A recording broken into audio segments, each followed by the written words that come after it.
नमस्कार। दीपावली के दूसरे दिन गोवर्धन पूजा और अन्नकूट, ये 2023 13 नवंबर का दिन है गोवर्धन पूजा का। और ये कान की दिवाली भी है। और जो कार्तिक का दीपक करते हैं रेगुलर लगातार, वो तो करते रहेंगे। और इस दिन वगैरह मुहूर्त वगैरह उससे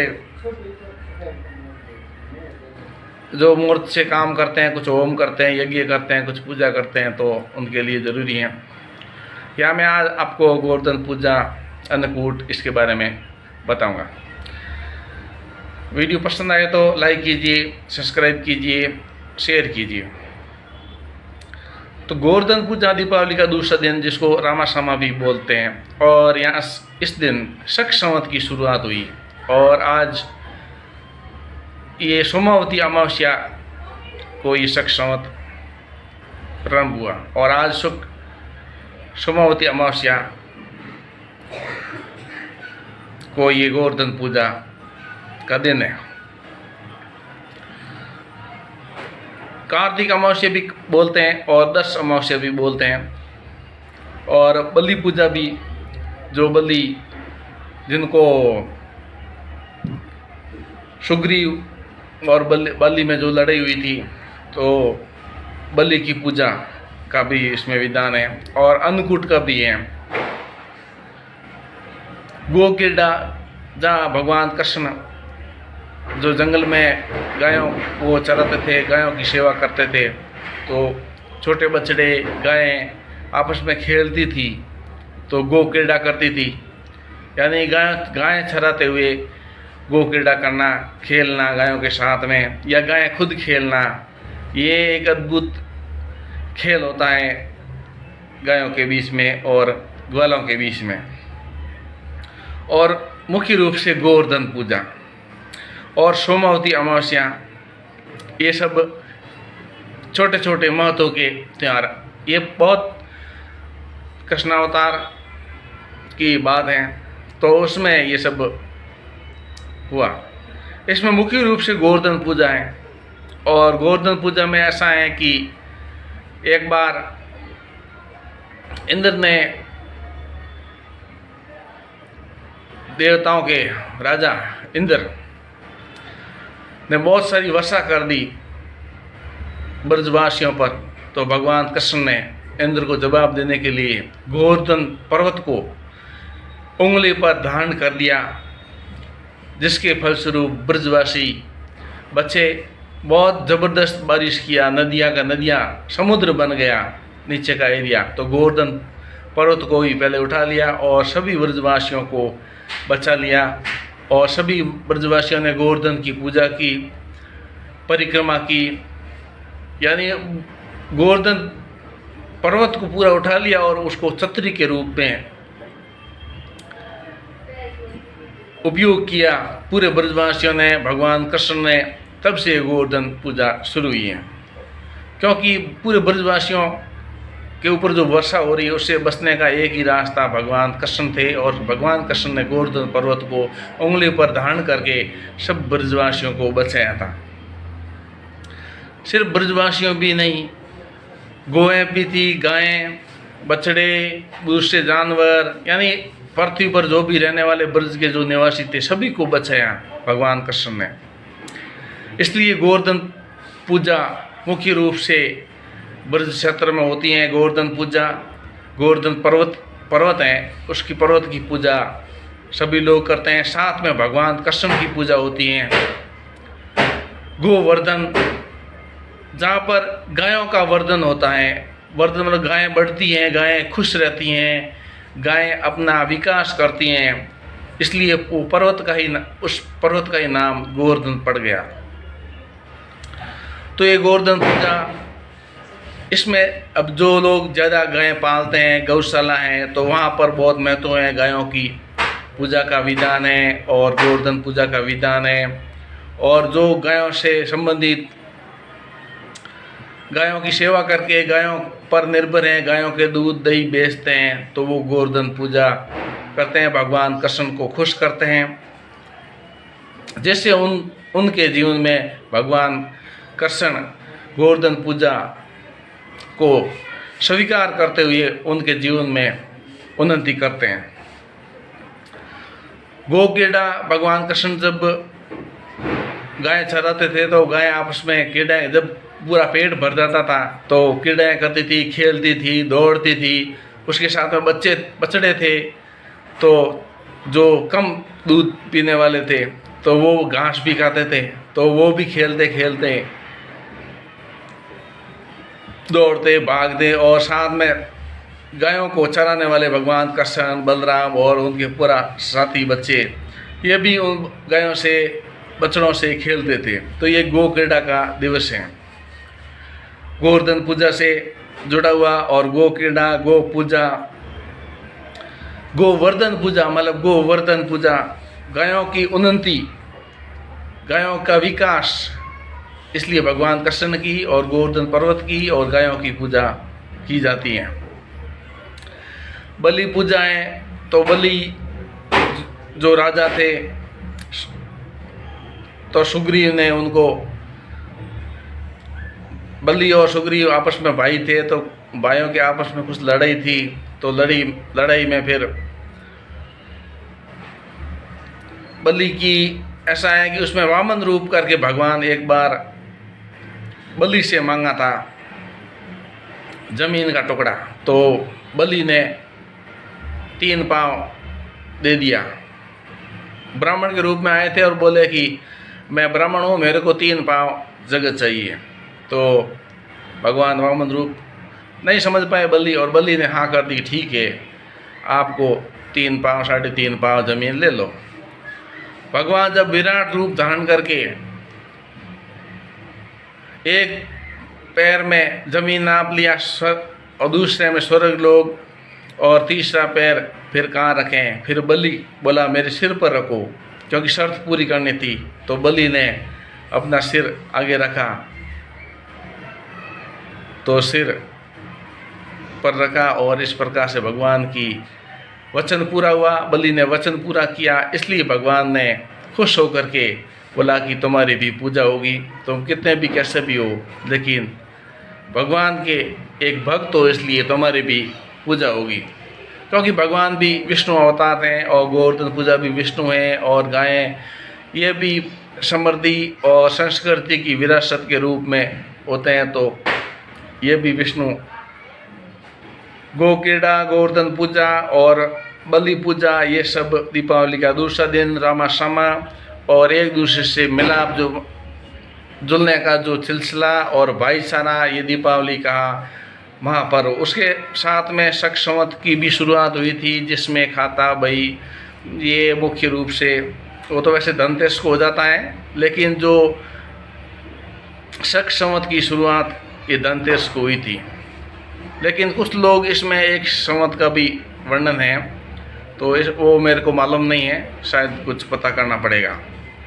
तो ये इस प्रकार से ये रामाश्रमा का दिन, दिवाली का दूसरा दिन, गोवर्धन पूजा, अन्नकूट का त्यौहार संपूर्ण भारत में मनाया जाता है, और छुट्टी होती है, एक दूसरे के साथ में मिलन जुलना, खाना पीना और एक दूसरे का हाल पूछना, और कोई दुखी है, कोई परेशान है, किसी के घर में कुछ गुजर गया है, उससे मिलने जाना, उसको सांत्वना देना, और भविष्य के लिए उसको सांत्वना की दे करके उसके साथ में बातचीत करके शांति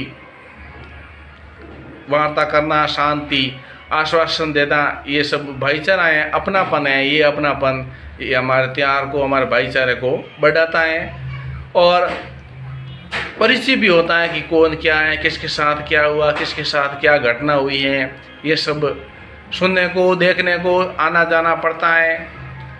छोटे छोटे गांवों में उसमें क्या है कि गांव की जो मुख्य एक जगह, जैसे पहले ठाकुर व्यवस्था थी, तो ठाकुर व्यवस्था में जो ठाकुर होते थे वहाँ पर सब लोग दिवाली को इकट्ठे होते थे, और वही परंपरा आज भी चल रही है। और ठाकुर परंपरा हो या पंचायत परंपरा हो, उसमें सब लोग बैठते हैं और गांव की कोई बड़ी समस्या है उसका हल करते हैं, या किसी के साथ में कुछ अनहोनी हो गई है 2-4 महीने पहले, तो वहाँ जाकर के वो सांत्वना देते हैं और बैठ कर के एक सांत्वना का संदेश देते हैं कि गलत हुआ और आगे कुछ कर सकते हैं, मदद कर सकते हैं, सांत्वना दे सकते हैं। और मिलने जुलने से प्रेम भी बढ़ता है, भाईचारा भी बढ़ता है।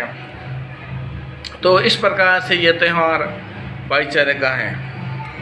अभी गोवर्धन पूजा में गायों की, भैंसों की और मुख्य रूप से जो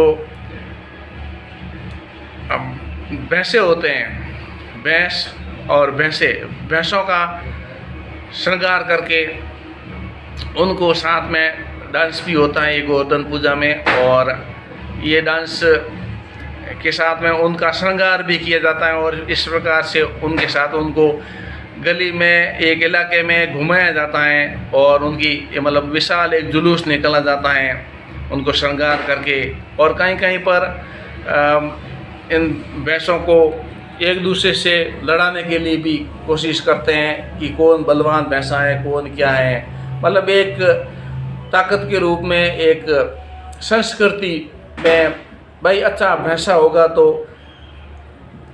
भैंसों की जो क्वालिटी है तो उसमें भी सुधार होगा, जिसके कारण दूध की और उनके शरीर की क्वालिटी में बहुत अच्छा रहता। इस प्रकार से इनका भैंसों का, साथ में बैलों का, गायों का, ये सब गोवर्धन पूजा के अंतर्गत इनकी पूजा की जाती है। तो इस प्रकार से ये गोवर्धन पूजा करते हैं। आप मेरे वीडियो को लाइक, सब्सक्राइब और शेयर कीजिए। आपको गोवर्धन पूजा की, अन्नकूटा की और बलि पूजा की के गाँवों में दीपावली के दिन में वर्ष के प्रथम दिन नीम और अशोक वृक्ष के पत्तों को तोरण बांधते थे, जिससे वहाँ के लोग गुजरे तो वर्ष भर प्रसन्न रहे, निरोग रहे। अशोक और पीपल के पत्तों में रोग प्रतिरोधक शक्ति होती है।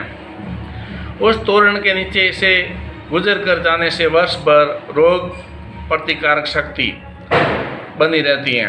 वर्ष के प्रथम दिन आप भी अपने घरों में तोरण बांधे तो अच्छा है। दीपावली का दिन वर्ष गोवर्धन पूजा के दिन पिंपल और भगवान विष्णु की पूजन तथा उनकी 108 प्रदक्षिणा करना यानी फेरी देने का भी विधान है। 108 में से 8 प्रदक्षिणा पिंपल के वृक्ष को कच्चा सूत लपेटते हुए की जाती हैं और प्रदक्षिणा करते समय 108 फल पृथक रखे जाते हैं। बाद में वे भगवान का भजन करने वाले ब्राह्मणों या ब्राह्मणियों में वितरित कर दिए जाते हैं।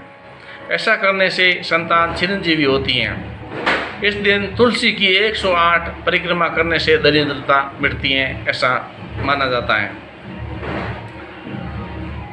ये अन्नकूट का जो गोवर्धन पूजा अन्नकूट जो दिवस है, उसमें ऐसा धर्मशास्त्रों में है कि गोवर्धन पूजा के दिन गायों को सजाकर उनकी पूजा करके उन्हें भोज्य पदार्थ आदि अर्पित करने का विधान है। इस दिन गौओं को सजाकर उनकी पूजा करके ये मंत्र करना चाहिए गो पूजन के लिए कि लक्ष्मीयाम लोकपालनाम धेनुरूपेण संस्थिता, लक्ष्मीयान लोकपालना धेनुरूपेण संस्थिता, गृतवती यथार्थमाम पापम त्याहुहतु।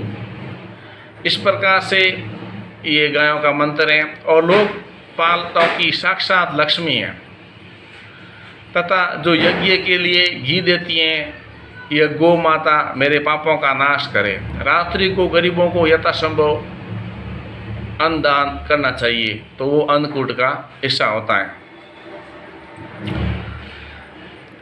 इसमें ये दिन जो प्रसन्न रहता है, वर्ष भर प्रसन्नता से रहता है।